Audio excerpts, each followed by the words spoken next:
Yung salita kasing, akin ang paghihiganti, ako ang gaganti, sabi ng Panginoon. Kung mapakinggan ng iba yon, para bang ang paghihiganti, ang Diyos papatay ng Diyos yan, mababali ang gulugod niyan, mababagsak ka, hindi ganun ang kahulugan nun. Kaya ayaw na ikaw ay paghigantihin ng masama sa masama. Siya ang gaganti. Bakit siya ang gaganti? Kasi nakikita niya yung puso ng tao. Alam niya kung talagang masamang tao yan. Kung hindi naman masamang tao yan, magagalit siya, paparusahan niya.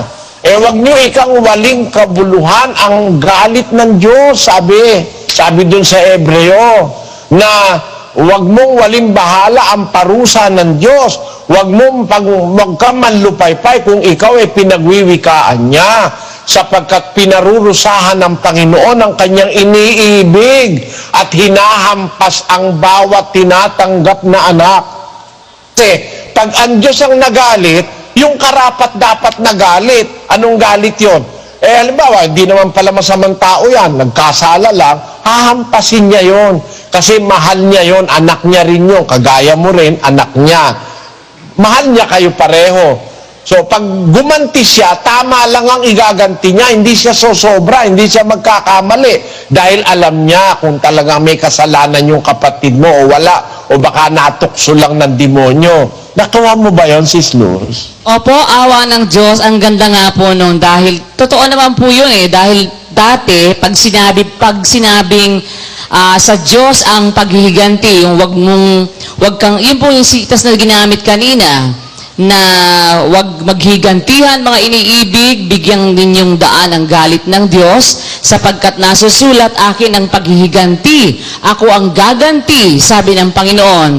Parang ang naiisip nga po talaga doon, negative agad, na parang masama agad ang gagawin ng Diyos doon sa tao na paghihigantihan. Kasi kaya po, pag sinabing, baya mo na, ang Diyos na ang gaganti diyan. Talagang ang implikasyon nga po, sa isip ng tao, talagang masama ang gagawin ng Diyos sa kanya, paparusahan siya.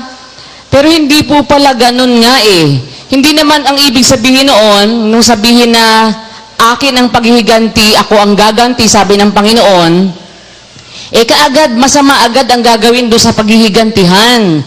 Hindi po, doon nga sa pinakita ni kapatid na Daniel na meaning kanina, yung isa yung vindication, hindi naman po parusa po yun parang i-vindicate ka nga. Vindication. Opo. Yung vindication, sa original na Greek, ang kahulugan ng vindication, pagpapatawad. Opo.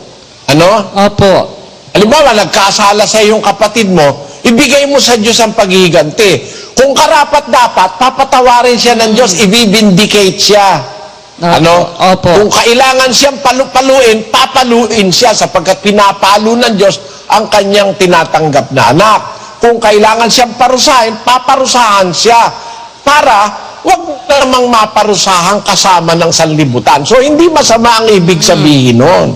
Kaya lang, naiisip ng tao, pagka nasabi yung, ako gaganti, ang naisip agad ng tao bumabasa, pag ang Diyos ang gumanti, patay kang bata ka, masasagasaan ka, babagsak ang eroplano mo, o kaya babagsak ang negosyo mo, ikaw ay masusunugan, masusunog pati ikaw, masusubasubang ilong mo sa lupa, mata mo lang ang walang lata. Yun yung mga iniisip dun sa salitang, ako ang gaganti. Hindi kasi ganun ang ating Diyos. Ang ating Diyos ay isang mapagmahal na Ama sa kanyang mga anak kahit na sila'y nagkakamali. Amen? Amen. Los, Opo. basahin mo yung 4:12 ng Santiago. Iisa ang tagapagbigay ng kautusan at hukom. Sa makatwid bagay ang makapagliligtas at makapagwawasak. Datapwat sino ka na humahatol sa iyong kapwa. Atol ng Diyos pala, dalawang klase. Islos. Opo. Makakapagligtas, makakapagwasak. Kaya siya lang ang may karapatang humatol Kasi, baka kasing, para sa'yo, wawasakin mo na, sa kanya pala, ililigtas pa niya Opo. Maaari rin namang, para sa'yo, absuelto na. Para sa Diyos naman pala, hindi naman pala absuelto. Tama? Tama po. Kung siya yung matuwid na hukom, iisa lang siya na tagapagbigay ng kautusan at hukom sa makatuwid bagay ang makakapagligtas at makakapagwasak. Datapot, sino tayo na humahatol sa iyong kapwa o sa iyong kapatid? Ang kapwa ang tinutukoy dyan, kapatid, sis Luce. Opo. Kaya doon sa punto na yun, wala tayong karapatang pag may nakaaway ka, sabihin mo na agad, kapatid Nelly, tiwalag mo na yan. Teka muna, bakit? Ba't hinatulan mo na agad? Naimbestigahan mo na ba? Pati ako inuutosang magtiwalag ganun kapatid na Luz. Para bang ang gusto ng tao, pag nagsumbong siya, kampihan mo na siya agad. Hindi ganun, mga kapatid. Kung tayo may diwa ng Diyos sa buhay, sa puso, sa kaisipan, sa ating mga kaluluwa, ang diwa ng Diyos ay fairness. Nagkasala na nga, pinapatawad pa di ba? Ilang beses mo papatawarin, sis Luz, ang kaaway mo? Sabi po makapitumpong pito. Kapatid mo yan Panginoon, makailang magkakasala ang aking kapatid. Basahin mo. Nang magkagayoy, lumapit si Pedro at sinabi sa kanya, Panginoon, makailang magkakasala ang aking kapatid laban sa akin, na siya'y aking patatawarin hanggang sa makapito? Sinabi sa kanya ni Jesus, hindi ko sinasabi sa iyo hanggang sa makapito, kundi hanggang sa makapitumpong pito. Kita mo?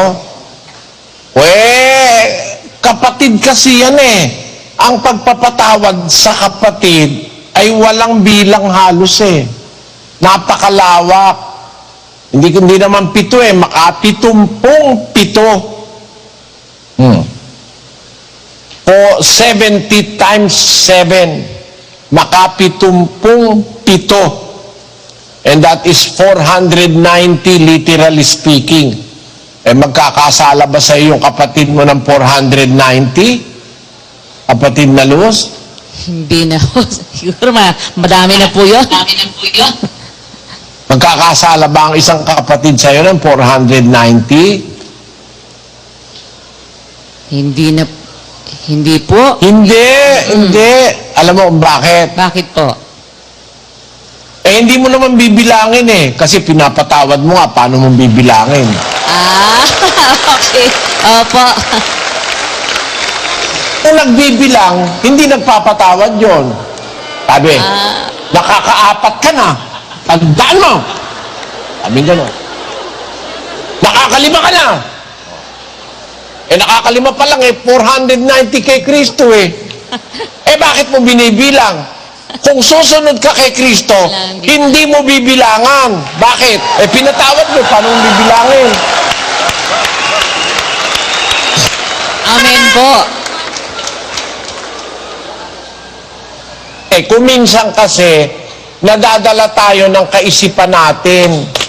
Pagka tayo nag-iisip, bibilangan mo pero si Kristo hindi bibilangan Kasi papatawarin mo Hindi ba siya? Ang Diyos ba nagbibilang pag pinapatawad niya, sis Luz? Hindi po. 4:7 ng Roma. Na sinasabi, mapapalad yaong ang kanilang mga pagsalangsang ay ipinatawad at ang kanilang mga kasalanan ay nangatakpan. Mapalad ang tao na sa kanya'y hindi ibibilang ng Panginoon ang kasalanan. Hallelujah! Amen. Sis Luz, Amen po. mapalad ang taong sa kanya'y hindi ibibilang ng Panginoon ng kasalanan. Pagka pala si Kristo, hindi bibilangin Ikaw lang naman na nagbibilang Tandaan mo, nakakatatlo ka na. Sa ika-4, papatayin kita. Ay, naku, hindi ka Kristiyano niyan. Ang sabi sa Biblia, mapalad ang tao na sa kanya hindi ibinibilang na o ibibilang ng Panginoon ng kasalanan. Ang Diyos kasi, pag nagpatawad, kinakalimutan niya na hindi niya na binibilangan. Amen. Ganon, sister. Si Bradani, Eto po si Bradani. nakailan ng kasalanan sa iyo ang asawa mo? Wala po, kapatid na Eli. Sabi ko sa... Huwag daw pong bibilangin eh. Kasi po, napakaganda po nito, kapatid na Eli. Parang naisip ko agad, tama lang, huwag kang magbilang ng kasalanan ng kapwa sa'yo dahil para huwag ka ding bilangan. Salamat po sa Diyos. Ganun po talaga kabuti ang Panginoong Diyos na nakilala po ng kapatirang ito. Salamat po. Dahil dito po sa itinuturo po ninyo kanina pa na sa umpisa kay kapatid na Daniel, kaya po pala yung pag nagkasala yung kapwa ay dapat ay patawarin dahil marami pong hindi alam ang tao Maaaring naisip ko nga po, para bang sa halip pala na magalit ka pa doon sa nagkasala sa'yo, minsan darating ang panahong maawa ka pa po Parang minsan pag nanood ka ng pelikula na sa umpisa magagalit ka pero nung nalaman mo yung bagay sa likod na hindi natin alam, minsan matutulo pa ang luha mo dahil maawa ka pa po. Dahil kaya pala nagawa niya yun, hindi natin alam na may pangyayari palang hindi alam. At ang Diyos po ang nakakaalam ng lahat na yun, kapatid na Eli. Salamat po sa Diyos. Ang pangunahing dahilan kaya dapat mong ibigay sa Diyos ang pagganti, sapagkat ako ang gaganti, akin ang paghiganti. Alam mo ba ibig sabihin ng sislos na akin ang paghiganti? Ano po, Brad Eli? Sabi ng Diyos, huwag kang kakain ng taba. Lahat ng taba akin. Sabi sa Israel. Opo. Di ang taba sa Diyos lahat. Opo. Kaya yung taba sa bituka, aalisin mo, susunugin mo yon. Yung taba ng kordero, yung taba ng kabaka, susunugin mo ang handog na susunugin. Na isang masarap na samyo sa Diyos. Lahat ng taba ay akin. Lahat ng taba ay sa Panginoon. Ganon din yung akin ang paghihiganti. Huwag mong kukunin. Magkakasala ka nung pag kinuha mo yon. Naintindihan mo, Sis Luz? Opo, sa Panginoon po yun. Huwag mong... Bakit niya kinukuha yung taba? Para huwag kang mapinsala. Kaya ayaw niyang ipakain sa yung taba, magkakaroon ka ng cardiovascular disease. Maaatake ka. Di ba? Opo. Kaya akin ang taba. Para sa kabutihan mo pala yun. Ano ibig sabihin? Pag sinabi ng Diyos, akin ang paghihiganti, para sa kabutihan mo yon at saka doon sa taong gusto mong gantihan. Naintindihan Amen. mo? Amen po. Bakit kabutihan? Kasi, pag siya ang gaganti, fair lang, walang maaagrabyado. Hindi ka maaagrabyado, hindi rin maaagrabyado yung tao. Lalo na magkapatid kayo sa Diyos. Bakit mo naman hahangarin na yung kapatid mo'y mapasama? Kaya pag narinig natin yung salitang, ako ang gaganti, akin ang paghiganti, huwag kayong maghigantihan. Hindi tayo binibigyan ng Diyos ng karapatang magbayad ng kahit anong bagay sa gumawa sa atin ng kahit anong bagay. Ang Diyos ang magbabayad. Siya ang gaganti. Akin ang paghiganti. Ang kahulugan nun, dalawang bagay. Maaring patawarin niya dahil naiintindihan niyang nagawa nung kapatid yun dahil sa kahinaan ng laman, o maaari kaya hindi nakabayad dahil wala talagang pambayad. Malay mo, pag ginanti ng Diyos yun, bigyan ng pera para mabayaran ka. Di ba ganon? Opo. Pero kung halimbawa, masama naman talaga yung tao, maghihintay siya ng paghuhukom, gagantihin siya ng Diyos. Ako'y pumaparito, ang aking gantimpalay nasa akin upang bigyan ng bawat isa ayon sa kani-kanyang mga gawa. Kaya magpapahinuhod ka muna. Huwag ka agad magagalit, huwag ka agad na mananakit, huwag ka agad na magdidimanda, huwag ka agad na magtatakwil, huwag siyang papakita sa akin. di ba sabi, kapatid, magpatawaran tayo. Pinatatawad ko na siya. Kaya lang, siya papakita sa akin. Baka hindi ako makapagpigil. Meron ba namang ganung nagpapatawad, hindi makapagpigil? Ang ano natin, Sis Luz, para bang ang lupit natin sa kapwa. Ano? Opo, kung minsan nga po talaga, ganun po ang nangyayari. Parang diwa ng kalupitan yun na nagkakasala ka rin naman. Hindi ka makapagpatawad. Yung Diyos, hindi nagkakasala. Walang ginagawang mali kahit kangino. Pero nagpapatawad. Kung yung Diyos nagpapatawad, di siya nagkakasala. Ikaw nagkakasala ka, dapat mas maintindihan mo kung nagkakasala yung kapatid mo kasi nagkakasala ka rin Amen po. Kaya, ang posibilidad, pagka binibigyan natin ng daan ang galit ng Diyos, anong sabi ng Apostol Pablo? Pakinggan nyo sa 3:19. At makilala ang pag-ibig ni Kristo na di masayod ng kaalaman upang kayo'y mga puspos hanggang sa buong kapuspusan ng Diyos. Ngayon, sa makapangyarihang gumawa ng lubhang sagana ng higit sa lahat ng ating hinihingi o iniisip, ayon sa kapangyarihang gumagawa sa atin. Kita mo Sis Luz, pakinggan nyo. Sabi ng Diyos, ako ang gaganti, akin ang paghiganti. Yun ang sabi niya. Ano ba ang kapasidad niya? Sabi sa Biblia, sa 19, makilala ang pag-ibig ni Kristo na di masayod ng kaalaman. Yung palang pag-ibig ni Kristo, walang kaalamang makakasayo dun Kaalaman ng tao. Hindi mo pwedeng masayod yun Kaya pag hindi mo masasayod yun, huwag kang maghatol lang maghatol sa kapatid. Hindi mo nga masasayod yung pag-ibig ni Kristo, hahatol ka sa kapatid. Itatakwil mo na agad ang kapatid. Hindi nga masayod ang kaalaman ng kautusan, ang kaalaman ang pag-ibig ni Kristo upang kayo'y mga puspos hanggang sa buong kapuspusan ng Diyos. Ngayon, na sa makapangyarihang gumawa ng lubhang sagana ng higit sa lahat ng ating hinihingi o iniisip. Bawa, iniisip mo, hinihingi mo sa sarili mo na ang akala mo'y masamang-masama yung kapatid mo, iniisip mo'y mapahama ka sana. Tamaan ka sana ng kidlat. Pero ang Diyos may magagawa higit doon sa hinihingi mo at saka iniisip mo. Bakit? Nakikita ng Diyos kung yung kapatid mo na nagkasala laban sa'yo, kung talagang siya ay masama o hindi. Alam niya ang sirkumstansya, kung sinadya niya kung hindi, o baka bunga lang ng kamangmangan niya, o kaya nakalabit lang ng demonyo yung dila niya, kaya nakapagsalita siya ng masama laban sa'yo. Alam ng Diyos ang gagawin niya. Higit sa iniisip mo tinihingi.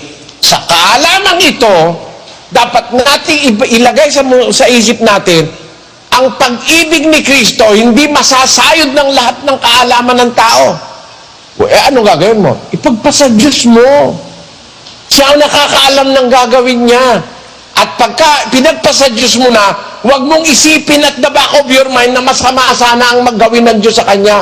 Ipagpaubaya mo lubos sa Diyos, alam niya kaysa sa iniisip mo tinihingi kung ano ang gagawin niya. Dahil alam niya kung talagang masamang tao yun o hindi. Pwede niya yung patawarin at pag pinatawad niya, magpasalamat ka sa Diyos na na nagkaroon ka ng opportunity na makapagpatawad ka rin sa iyong kapatid. Di ba? Yun ang pinapasamantala sa atin di ba, Sis Luz? Opo. Sabi, samantalang tayo may pagkakataon, magsigawa tayo ng mabuti sa lahat, lalo na sa mga kasambahay sa pananampalataya.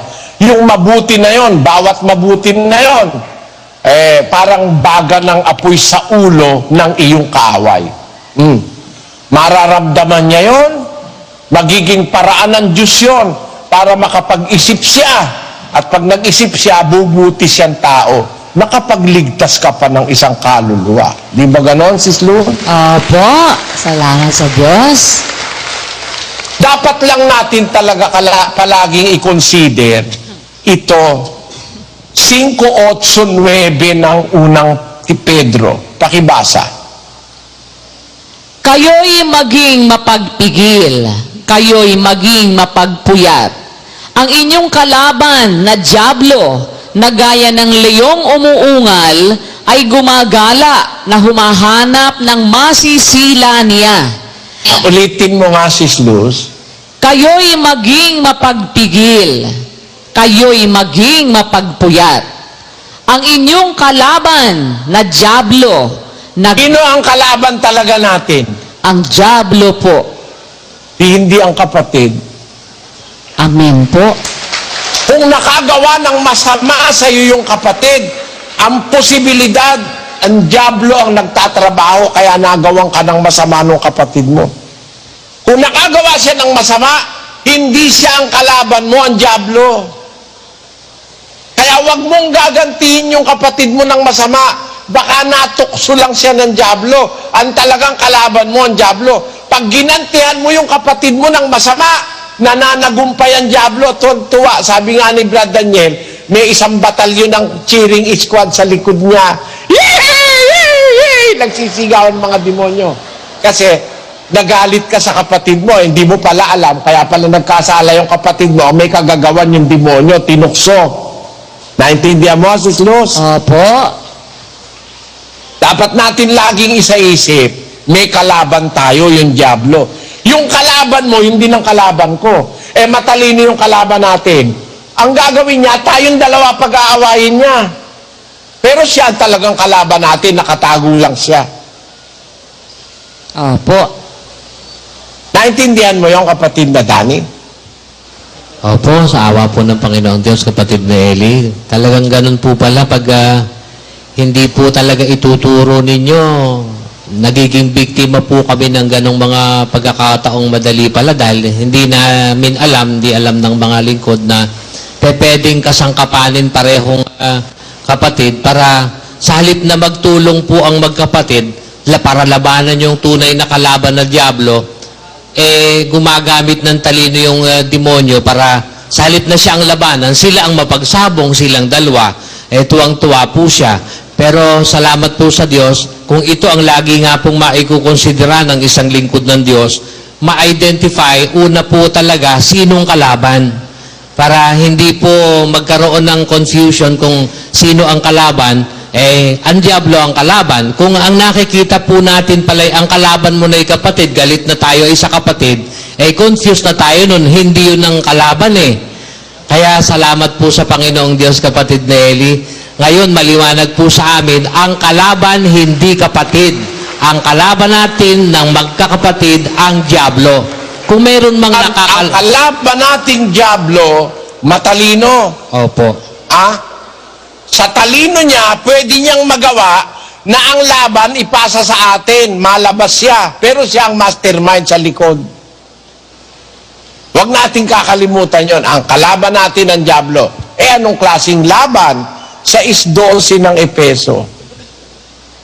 Sapagkat ang ating pakikibaka ay hindi laban sa laman at dugo, kundi laban sa mga pamunuan, laban sa mga kapangyarihan, laban sa mga namamahala ng kadilimang ito sa sanglibutan, laban sa mga ukol sa espiritu ng kasamaan sa mga dakong kaitaasan. Ang pakikibaka natin, hindi laban sa laman at dugo, hindi laban sa tao, hindi laban sa kapatid. Mga kapatid, huwag tayong mag-away-away. Huwag tayong maglaban-laban. Tandaan nyo, may kalaban tayo. Dapat magkakatulong tayong labanan si Satanas. At ang isang paraan ng paglaban kay Satanas, pag nagkasala ang kapatid mo, ipaubaya mo sa Diyos ang desisyon at ang paghihiganti. Baka kasi yung kapatid mo na kinagagalitan mo, na nakaaway mo, na nagkasala sa'yo, natukso lang ng dyablo. Pag ginantihan mo siya at sa kanya ka nagalit, nanalo ang dyablo. Pero kung di ka nagalit, inunawa mo, nagpatawad ka, binigay mo sa Diyos ang pagpapasya, nanalo si Kristo. Ang cheering squad natin, 2/3 ng mga anghel sa langit nag-cheat. Kasi 1/3 lang naman ang nakuha ng demonyo, 1/3 lang. 2/3 ng anghel. Ang majority ng anghel natutuwa na nakikita tayo na nagkasala na yung kapatid, pinatawad pa. Nagawa na siya ng mali, pinatawad pa. Nadaya na siya ng kapatid, tiniis niya. Tapos ay inunawa niya, pinanalangin niya pa. Pagkatapos nung mawala ng pera, pinautang pa niya uli. Pagkatapos inunawa niya ang kanyang asawa na nanloko sa kanya. Yung pala'y natukso lang naman ng demonyo dahil yung babae naman pala ang kumubabaw. Pagka itinakwil mo na yung asawa mo, kawawa naman siya. Nung maunawaan mo na ang demonyo pala may kagagawa, napatawad mo. Pagka napatawad mo, nakasunod ka sa utos ng Diyos, papatawarin ka rin. Ang dami-daming magagandang bagay na ibubunga ng pagtitiwala sa magagawa ng Diyos na siya ang makagagawa ng higit sa ating hinihingi at iniisip. Fairly, exactly, na magagawa niyang gumanti. Kung dapat gantihan ng mabuti o ng masama, siya ang makakadetermine na walang pagkukulang. Fair na fair. Hustisyang hustisya. Kaya mula ngayon mga kapatid, ang mag-aaway na mag-asawa, titiwalag ko.